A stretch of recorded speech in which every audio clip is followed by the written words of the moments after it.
Heyo, and welcome back to another video. In this one, I was going to make a silly samurai video on how to not play that class, but I figured to just kind of explain why I've been essentially just playing Final Fantasy XIV.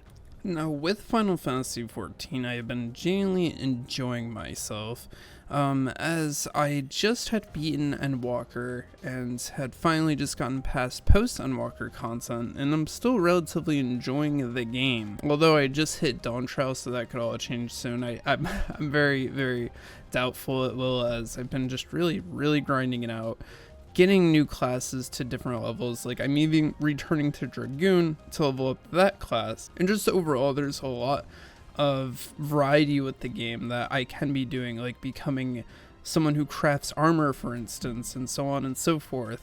And I'm just really enjoying my time with the game. But there's one key thing that I want to say with Final Fantasy XIV versus new releases in the current market. You know what Final Fantasy XIV does?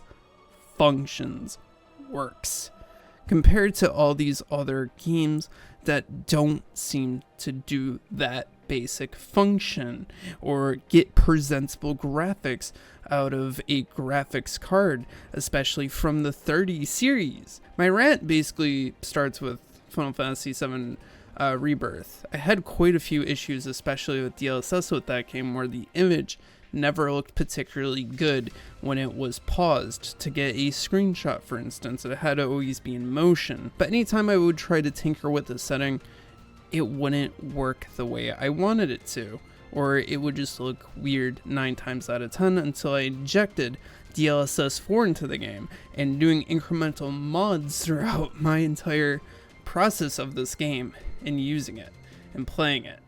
Now, I got it to a functional and good state eventually, but that isn't to say I didn't keep having issues with the game.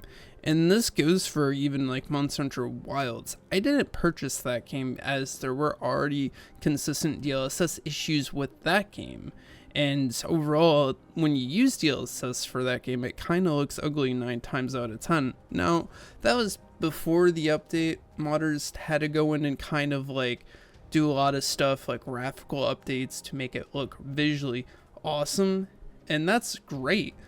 But at launch, for modders to need to do that is kind of just telling at where the state of just modern games kind of are at, and it just really sucks. It essentially just sucks to not be able to turn on a game and play it. With Persona 3, I was actually able to do that for the most part. All I really had to do was turn off motion blur, which should be an in-game option in Atlas titles, but I digress. At least the game was fully functional for the most part with my entire playthrough, and no crashes whatsoever in my playthrough. That isn't to say people with lower end hardware weren't as lucky as me, because although I might have a 3080 Ti, the game's not going to function as well if you have a 20 series or even 10 series. The game wouldn't even run, I don't think. But regardless to say, this modern age of gaming where you not being able to just turn on the game and it functions and works how it's supposed to, and you have to spend $70 to $80 on that, is extremely frustrating. Which you can say what you will about Final Fantasy XIV subscription service, but at least you're getting your money's worth with consistent updates to the game and just an overall enjoyable experience for what you're actually paying for, versus these games that are releasing for $70, then it wastes like 3 hours of your time to troubleshoot that specific issue with the game that you spent $70 on. And sure, you could go to console and not have as many issues, but then you're kind of subjecting yourself to a lower frame rate, especially if you go onto like the base PS5, for instance, or frame inconsistencies with these $70 games that have been releasing. So like I said in my previous video, although Final Fantasy XIV has its fair share of issues and might be at its worst, it is still a very functional game, and it works. And this definitely ain't propaganda for you to buy it. I'm just genuinely feel kind of sick of spending this much money on games that just don't function. But that's essentially the main reason why I've stuck with Final Fantasy XIV, haven't played a different game. Now with Metaphor ReFantazio, I could end up playing at some point. I'm just still taking my break from Atlas titles.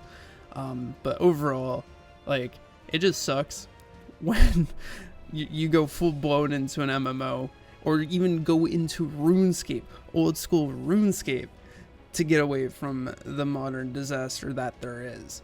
So with that being said, I hope you guys enjoyed this video, and I will see you guys in the next one.